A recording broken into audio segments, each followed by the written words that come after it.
Hi, my name is Valeria Sanchez Rojo, and I'm going to talk about the Cold War. First, I'll give you a general description where I'm going to be mentioning important dates of this movement. Okay, well, the Cold War was a confrontation between the United States and the Soviet Union that started after the end of the World War in 1945.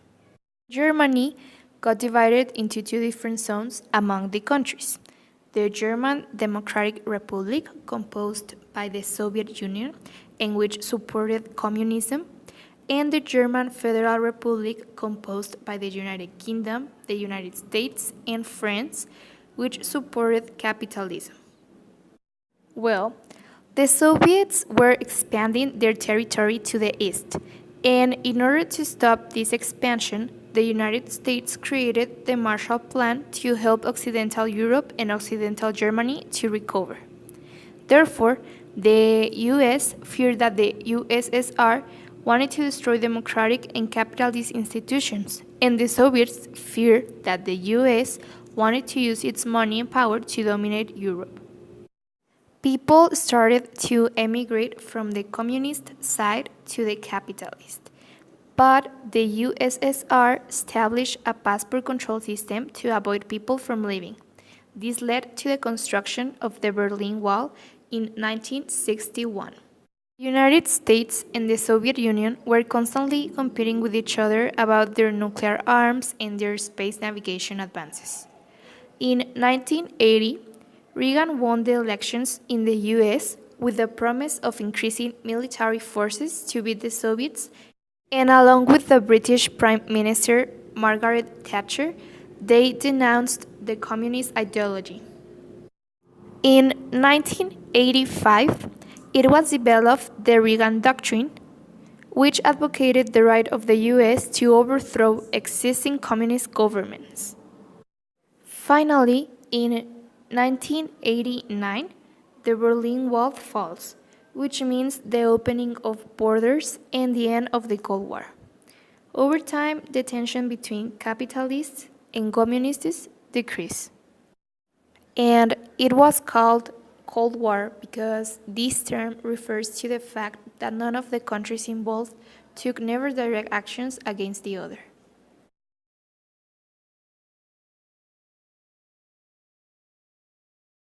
Capitalism is an economic and cultural system characterized by innovation and investment to increase wealth.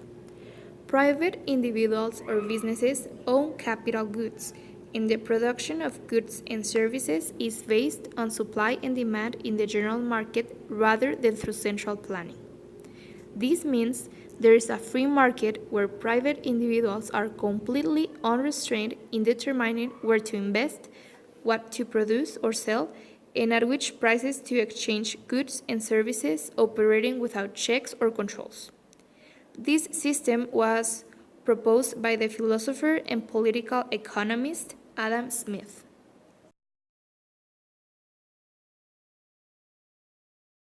Socialism is a populist economic and political system based on the public ownership of the means of production, which means that machinery, tools, and factories are used to produce goods that aim to directly satisfy human needs.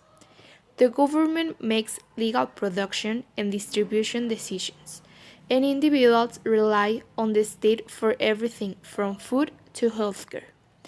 Also, the government determines output and pricing levels of these goods and services. Socialists contend that shared ownership of resources and central planning provide a more equal distribution of goods and services and a healthier society. This system was proposed by Karl Marx and Friedrich Engels.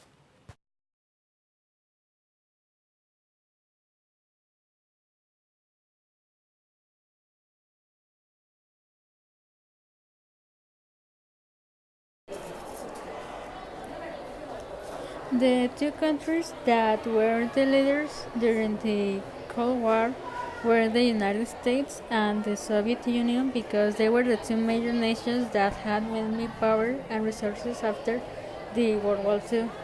These countries became enemies after the World War II because during the World War II, the Allies were planning on how they would divide territories.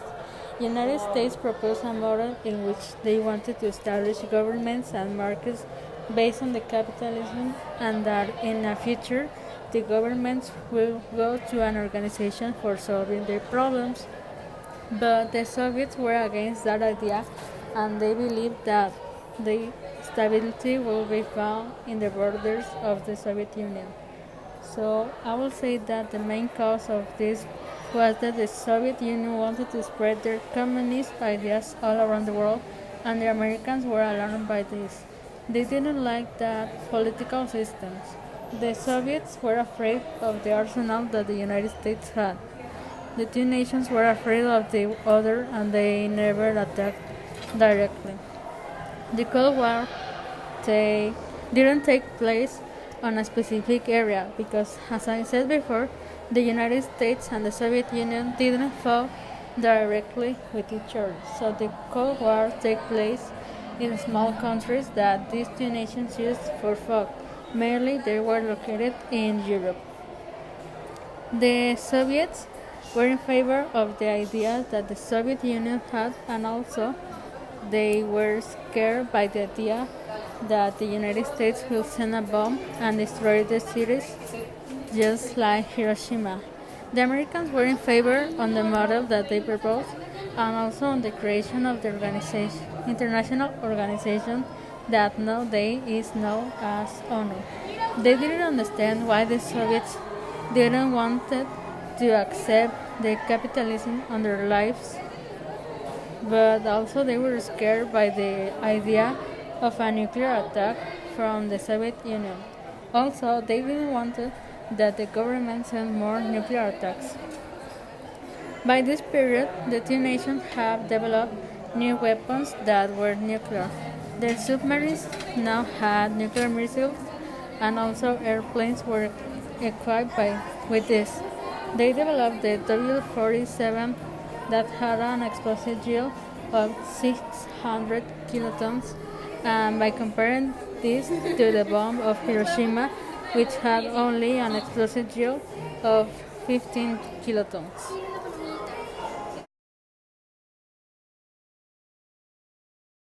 Although at the beginning there was looking for a positive change, then it became a fight that only caused more fear and insecurity among the population that had just lived a devastating war.